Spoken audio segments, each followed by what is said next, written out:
한반도의 비전과 과제에 대해서 논의를 해보도록 하겠습니다. 자, 우리가 이 비전의 사전적인 정의는 이 장래에 대한 구상이 비전이죠. 그래서 이 한반도 비전은 이 한반도 미래 상황에 대한 구상이라고 우리가 정의를 할 수가 있는 것입니다. 일반적으로 비전은 그 행위자가 도달해야 할 이 목표와 가야 할 방향을 인식하는데 도움을 줌으로써 이 행위자의 실천 의지를 높이고 또 실천을 추동하는 역할을 하죠. 그래서 비전이 필요한 것이죠. 그래서 비전의 설계가 우선되어야 하는 것은 바로 이런 이유 때문입니다. 대한민국은 전후의 폐허를 딛고서 이 경제발전과 민주주의 정착이라는 이 양대 목표를 달성한 이후에 이 세계화 시대를 헤쳐나가는 중에 있는 것이죠. 자, 이러한 시대에 대한민국의 새로운 진로를 개척해 나가기 위해서는 한반도가 도달해야 할 바람직한 이 미래의 상이 무엇이고 또 그러한 미래에 도달하려면 어떻게 해야 하는지에 대한 국민적인 이 공감대를 마련할 필요가 있는 것이죠. 자, 한반도가 도달해야 할 이 바람직한 미래상, 다시 말해서 이 한반도 비전은 남북이 오랜 대결과 경쟁을 끝을 내고 평화롭게 서로 번영하면서 통일로 가는 한반도라고 우리가 요약을 할 수가 있겠죠. 자, 우리 남과 북은 2018년에 제1차 남북 정상회담에서 이 새로운 평화의 시대 개막 선언을 했고요. 이를 계기로 한반도 평화 공동체와 한반도 경제 공동체를 달성하기 위한 대내외적 노력을 본격화하고 있습니다. 한반도 평화 공동체와 한반도 경제 공동체는 이 통일 한반도로 가는 길에 필수적으로 이룩해야 할 목표라고 할 수 있는 것이죠.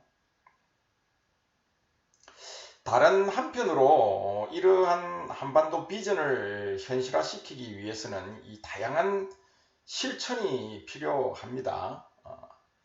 비전이 아무리 좋더라도 현실로 만들기 위한 노력을 하지 않는다면 이 공연불이라는 비판을 피할 수 없게 되겠죠.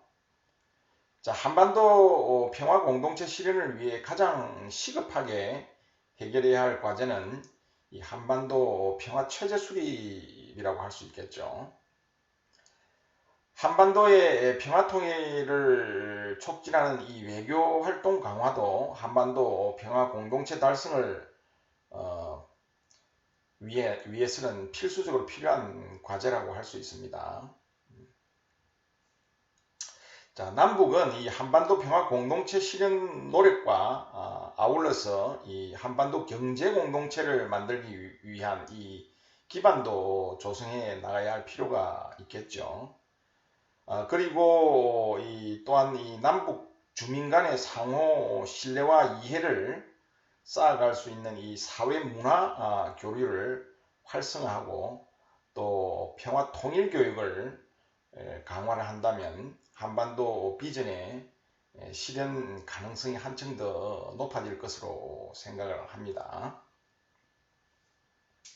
자, 그러면 이러한 한반도의 비전과 과제를 하나하나 좀 구체적으로 살펴보도록 하죠.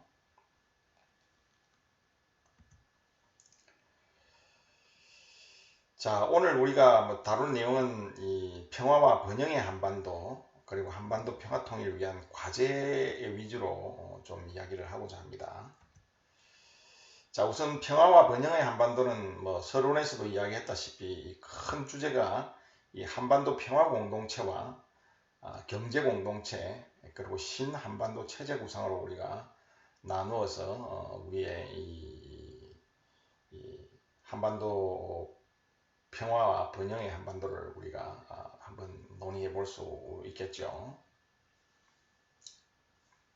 자, 먼저 우리가 평화와 번영의 한반도, 먼저 이 한반도 평화 공동체에 대해서 다시 한번 세부적으로 이야기를 좀 나눠봅시다.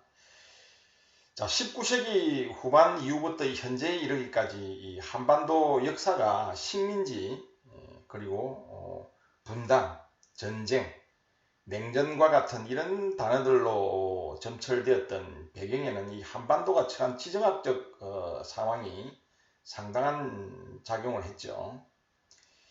외교 사학자들은 이 한반도가 이 대륙 세력에 포함이 되면 이 해양을 겨누는 칼이 되고 해양 세력에 포함이 되면 대륙으로 진출하는 다리가 된다는 비유로 한반도의 지정학적 상황을 설명해 오고 있습니다. 자, 이러한 지정학적 상황 때문에 지난 수백 년 동안 이 한반도 주변 대륙과 해양의 강대국들은 이 한반도를 자신의 세력권 안에 편입시키기 위해서 상당한 노력을 기울여 왔죠. 다시 말해서 이 한반도는 이 지정학적 원심력이 강하게 작동하는 땅이라고 볼 수가 있습니다. 식민지, 분단, 냉전 이런 것들은 모두 이러한 지정학적 상황에서 한반도 내부의 구심력을 키우지 못한 채 이 대륙 세력과 해양 세력 간 충돌에 휩쓸리면서 겪은 우리 민족의 비극이라고 할 수 있겠죠. 자, 1990년대에 들어서 이 세계 각국은 냉전 종식 그리고 세계화와 같은 이 거대한 변화의 흐름에 대응해서 새로운 발전 방향을 모색해 온 데 비해서 한반도에서는 남한과 북한이 여전히 대결과 경쟁에 많은 비용과 역량을 지출하는 상황이 이어지고 있습니다. 자, 이처럼 남북 분단 상태가 지속되고 있는 상황에서는 이 최근 한반도 밖에서는 만만치 않은 난관이 조성되고 있죠. 신흥 강대국으로 떠오른 중국과 또 20세기 이래에 세계 1등 국가 지위를 유지해온 미국 간의 경쟁과 대립이 본격화되고 있는 것입니다. 만약에 이 남한과 북한이 다시 강해지는 지정학적 원심력에 대응할 만한 구심력을 제대로 키우지 못한 채 이 대륙 세력과 해양 세력의 충돌에 또다시 휩쓸린다면 한반도의 비극이 재현될 가능성도 배제할 수가 없겠죠. 또 다른 한편으로는 이 19세기 후반 이래 한반도 역사를 돌아보면 우리 선조들이 지정학적 비극 속에서도 이룩해낸 빛나는 어떤 성취를 확인을 할 수가 있죠. 예를 들자면 일본 식민지 시절을 살아온 선대 우리 선조들은 오랜 기간 끈질긴 대일 항쟁 투쟁 끝에 후손들에게 독립을 선물을 해 주었죠. 이어서 전후 6.25 전쟁이라는 패거를 딛고 살아온 이 선조들은 이 후손들에게 경제적 풍요와 민주주의라는 선물을 안겨 주었습니다. 자, 그렇다면 오늘을 살고 있는 우리가 후세 세대들에게 줄 수 있는 건 무엇일까요? 앞에서 이야기했듯이 한반도 안팎에 난관만을 넘겨준다면 이 후손들이 우리를 어떻게 평가할지는 불을 보듯이 뻔한 것이죠. 그렇기 때문에 한반도 평화 정착, 새로운 번영 가능성의 제공, 분단 극복 등은 우리 세대가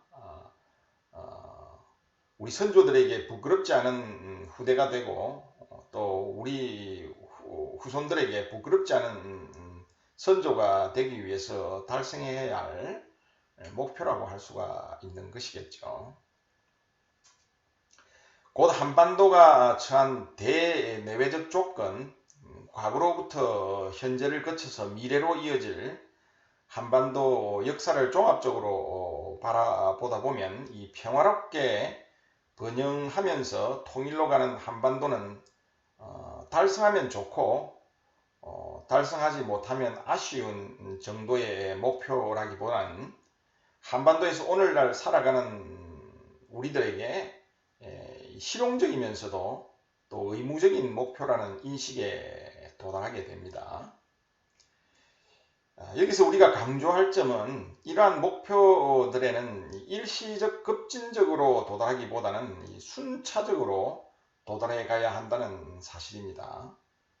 6.25 전쟁 전후 오랜 체제 경쟁과 이 군사적 충돌은 남한 주민과 북한 주민의 마음속에 상대에 대한 적대감과 불신을 새겨 놓았죠. 이 남북한 적대감과 불신의 해소 없는 공동 번영, 통일 추진은 모래 위에 집을 짓거나 다름없는 것이므로 이 한반도 평화정착은 남북 공동 번영의 필수적 전제 조건이 되는 것입니다. 그리고 또한 한반도 주변 강대국들이 북한의 비핵화가 전제되지 않은 대북 경제 협력에 소극적이라는 점과 또 남한과 북한의 경제적 어려움을 방치한 채 이 성급한 통일을 추진을 할 경우에 경제적 부담이 대단히 크다는 점 등도 고려해 보면 한반도의 긍정적인 미래상은 차근차근 또 순차적으로 만들어가는 것이 합리적이고 바람직하다고 할 수 있을 것입니다. 우리 대한민국의 공식적인 통일 방안인 민족공동체의 통일 방안 역시 남한과 북한이 분단 이후 경쟁과 대립 속에 축적된 상호 불신을 해소하고 진정한 평화를 이루기까지는 오랜 시간과 노력이 필요하다는 점을 고려해서 단계적, 점진적 접근 방식을 선택을 했었죠. 다시 말해서 1단계로 남북한의 적대 대립 관계를 화해 협력의 관계, 그리고 공존 공영의 관계로 바꾸기 위한 다각적인 교류 협력을 추진을 하고요. 2단계로는 남북 간 체제의 차이와 이질성을 감안해서 남북연합을 구성해서 경제, 사회 공동체를 형성하고 발전시킨 뒤에 3단계로 통일국가를 완성하자는 것이죠. 다른 한편으로 이 세계적 평화학자 요한 갈퉁은 이 직접적인 폭력과 직접적인 이 폭력인 이 전쟁과 군사적 충돌이 없는 상태를 이 소극적 평화, 또 사회적 강자의 약자에 대한 착취, 차별, 억압 같은 구조적 폭력과 또 이러한 구조적 폭력을 정당화하는 문화적 폭력까지 사라진 상태를 적극적 평화로 정의를 하고 있습니다. 6.25 전쟁 휴전 이후에도 계속되었던 이 군사적 충돌과 위협 가능성이 6.25 전쟁의 공식 종전, 한반도 비핵화 실현, 한반도 평화협정 체결, 북미 관계 정상화 등으로 사라진 상태가 바로 갈퉁이 정의한 소극적 평화 상태라고 할 수가 있겠죠. 자, 문제는 이처럼 가까운 미래의 소극적 평화 상태에 도달한 것만으로 한반도에 항구적인 평화를 정착시켰다고 말할 수 없다는 점입니다. 칼퉁이 지정했듯이 이 사회 경제적 불평등, 그리고 마음속에 새겨진 이 상호불신과 적대감 같은 이 비평화적 요소들이 사라지지 않는다면 이 남한과 북한 사이의 갈등과 충돌은 언제든지 재현될 수 있는 것입니다. 그렇기 때문에 우리는 한반도의 이 소극적 평화 상태를 실현하는 것에서 한 걸음 더 나아가서 이 한반도에서 구조적 문화적 폭력이 사라진 이 적극적 평화 상태까지 도달하는 것을 목표로 삼아야 할 것입니다. 다시 말해서 평화 공동체는 한반도 평화체제 수립을 통해 만들어지기 시작하지만 한반도 평화 공동체 완성을 위해서는 남북이 함께 번영하고 또 사회 경제적 불평등을 해소하고 믿음과 존중을 키워 나가야 한다는 것입니다. 또 다른 한편으로 이 동서독은 통일로 가는 과정에서 제2차 세계대전의 과오를 반성하고 통일 독일이 유럽의 평화를 정착시키는 선도 국가가 되겠다는 비전을 제시함으로써 주변국과 국제사회의 지지 속에서 통일을 이룩할 수 있었습니다. 남북한 역시 함께 만들어가려는 새로운 한반도가 주변국과의 경쟁과 충돌을 추구하는 한반도가 아니라 비핵, 평화를 일관되게 지향하는 한반도가 될 것이라는 점을 국제사회와 주변국에 확실히 인식을 시킴으로써 한반도 비전에 대한 대외적 지지 기반을 확대해 나가야 할 것입니다.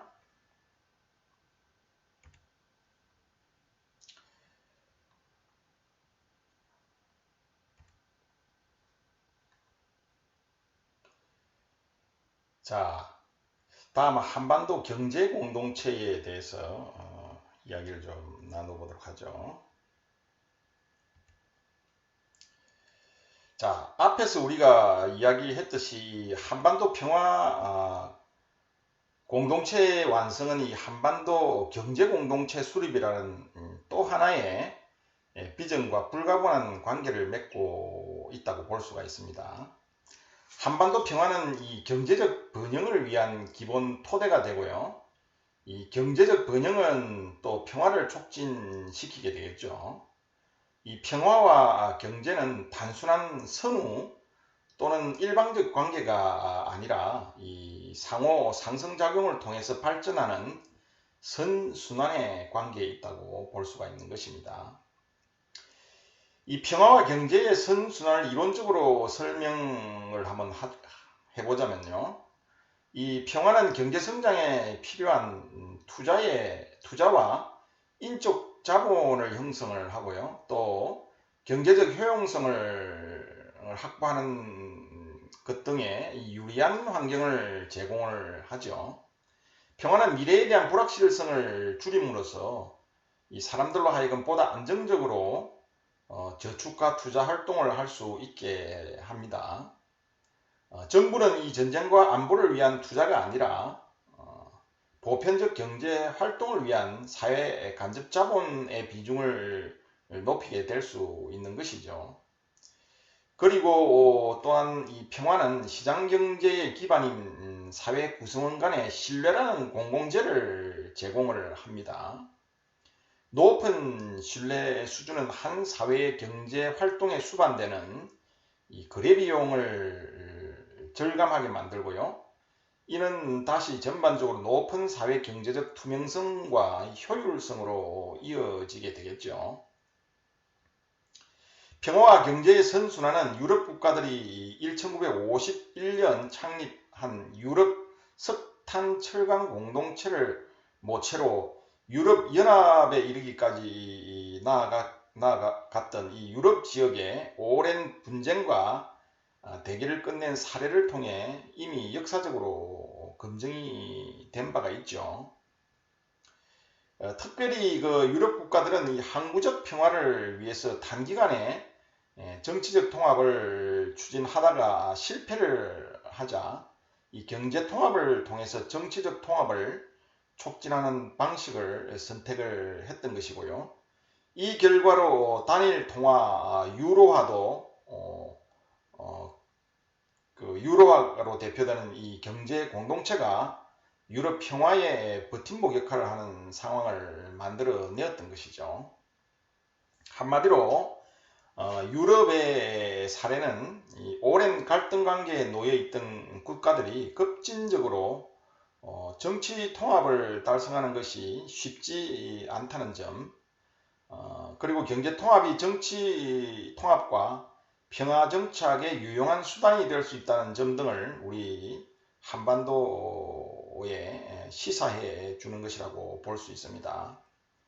한반도 경제 공동체는 이처럼 한반도 평화 정착을 촉진시키고요. 또 평화 상태를 공고하게 해줄 수 있을 뿐만 아니라 현재 남북이 직면한 이 경제적 어려움을 극복하기 위해서도 필수적인 비전이라고 할 수가 있겠죠. 남한은 생산 인구가 감소하고 또 고령 인구가 증가하고 또 내수시장 규모의 한계 등으로 인해서 경제 성장의 동력이 약화되고요. 또 무역 분쟁 확대와 자유무역 질서 균열 등으로 인해서 대외 경제 불확실성 증대 같은 이런 상황에서 새로운 성장 동력 확보가 절실한 상황이죠. 2000년대 이후 이 회복세를 보이던 이 북한 경제 역시 거듭된 핵실험과 미사일 발사에 따른 대북 제재로 인해서 2017년부터 2년 연속 마이너스 성장을 기록하고 있습니다. 자, 이런 상황에서 북한의 완전한 비핵화가 이루어지고 남북 경제 협력을 활성화해 나간다면 남북 모두 새로운 경제 성장 동력을 확보할 수 있고 북한 경제가 회복됨에 따라서 남북 간 사회 경제적 격차도 완화해 나갈 수 있을 것입니다. 한반도 평화와 남북 경제 협력이 가져올 긍정적인 미래상 몇 가지를 우리가 구체적으로 본다면요. 첫 번째, 한반도의 긴장 완화와 이 평화 정착은 그 자체로 지정학적 리스크를 해소할 수 있다는 것입니다. 자, 이는 국가 신용 등급 상승에 따른 해외 자금 조달 비용 절감, 또 해외 투자 증대, 기업 가치 상승 등 이런 경제적 효과로 연결이 될 것입니다. 한반도 평화체제 수립 과정에서 이 남북 간 단계적 군축 이행 시에 절감된 예산만큼 국가 전략산업 또 미래 첨단 산업 등 이 경제 부분으로의 투자 확대가 가능하게 되겠죠. 자, 두 번째로 이 대륙과 해양 사이에 위치한 한반도는 앞에서 우리가 이야기한 대로 이 지정학적 약점과 동시에 대륙 경제와 해양 경제의 교량 역할을 할 수 있는 이 지정학적 강점도 안고 있습니다. 그런데 그동안 한반도는 분단과 남북 대결로 인해서 지정학적 강점을 충분히 누리지 못했던 것이죠. 남북 경제 협력은 한반도가 중국, 러시아 등 이 대륙 국가와 미국, 일본, 동남아 등 이 해양 국가를 연결하는 교통의 요지가 되면서 동아시아의 무역 물류 기지로 부상할 수 있는 기회를 제공해 줄 것입니다. 자, 남북은 2000년대에 들어서 분단 이후 끊어져 있던 이 경의선과 동해선 철도 도로를 연결을 함으로써 동북아시아 무역 물류 기지로 부상할 수 있는 물적 기반을 갖춰 나가기 시작했습니다. 또한 2018년 남북 정상회담 이후에는 이 경의선 동해선 현대화를 중심으로 운송 인프라 공동 구축을 준비를 하고 있죠. 최근 중국이 신실크로드 개척 전략인 1대1로 전략을 펼치면서 동북 삼성 지역 인프라 구축에 주력하고 있고요. 또 러시아도 신동방 정책을 통해서 연해주 개발에 적극 나서고 있기 때문에 이 대륙 경제와 해양 경제를 접목하는 한반도의 역할과 위상이 갈수록 커질 것입니다. 자, 세 번째로 남북은 경제협력을 통해서 그동안 분단과 대립으로 개발이 정체됐던 지역들을 획기적으로 발전시켜 나감으로써 이 지역들을 경제 공동체의 성장 동력으로 삼을 수 있다는 것입니다. 분단시대 한반도는 국토의 허리가 잘림으로써 토지 이용이 제한이 되었습니다. 군사 분계선에 인접한 경기도와 강원도의 북부 지역은 민간인 통행이 제한되거나 또 개발이 제한되고 있는 실정이죠. 북한도 남한과 마찬가지로 분단으로의 토지 이용에 제한을 받고 있습니다. 그러나 한반도 평화체제 수립으로 남북 간 군사적 긴장이 사라지고 남북 간 소통이 활발해진다면 한반도의 남과 북, 동과 서가 유기적으로 결합된 지역 균형 발전을 도모할 수 있게 되겠죠. 특히 서울, 인천, 해주, 개성 등이 연계되는 경기만 일대, 그리고 중국으로 진출하는 신우주 일대, 속초에서 원산까지 이어지는 동해안 지역, 한반도와 중국, 러시아 국경이 만나는 이 두만강 하구 지역 등은 남북의 경제적 이익을 극대화해 줄 수 있는 핵심 개발 지역으로 거듭날 수 있을 것입니다. 네 번째로 북한에는 아연, 마그네사이트 등 다양한 광물이 풍부하게 매장되어 있는 것으로 알려져 있고요. 특히 컴퓨터, 스마트폰, 모니터 카메라 등 첨단 제품 생산에 필요한 히토류도 상당량 매장되어 있는 것으로 추정이 됩니다. 남북이 이러한 북한 지역 지하 자원을 효과적으로 개발해서 활용을 한다면 남한은 현재 90%가 넘는 에너지 자원 수입 의존을 크게 낮출 수 있고요. 북한은 지하 자원 가공을 통한 부가가치 상승 같은 이익을 얻을 수 있겠고요. 또 나아가서 남북 협력을 통해서 중국, 러시아, 일본, 동남아 등으로 자원 수출도 기대해 볼 수 있겠죠. 자, 다섯 번째로 이 한반도 평화체제가 수립이 되고 남북이 함께 관광 관련 인프라를 확충을 할 경우 북한 지역 관광 수요 급증, 대륙과 해양 모두 용이한 접근성 등으로 이 한반도는 동아시아의 관광 중심지로 부상할 수 있을 것입니다. 과거 독일도 통일 이후 외국인 관광객이 크게 늘어났던 것처럼 남북이 평화롭게 공존하며 이 교류 협력하는 한반도 역시 이 세계적인 이 평화 관광 메카로 거듭날 수 있을 것입니다. 자, 예를 들면 이 부산, 원산, 나진, 인천 같은 동서해안 항구 도시들은 해상 크루즈 관광과 시베리아 횡단 철도를 이용한 유럽으로의 철도 여행이 모두 가능한 관광 허브가 될 수 있겠고요. 또 분단의 상징인 비무장지대나 백두대간 등도 새로운 생태와 평화관광지로 거듭날 수 있을 것입니다. 다른 한편으로 이 한반도 경제공동체의 활동 영역은 이 한반도에 국한되지 않을 것입니다. 한반도 경제공동체의 형성으로 이 한반도 경제의 지평은 이 대륙과 해양으로 확장될 수 있고요. 나아가서는 동아시아 경제공동체 형성도 촉진할 수 있게 될 것입니다. 동아시아의 경제통합이 심화될 경우에 유럽처럼 오랜 분쟁과 갈등의 역사를 걸어왔던 동아시아의 항구적 평화를 정착시키는 데에도 도움이 될 것입니다.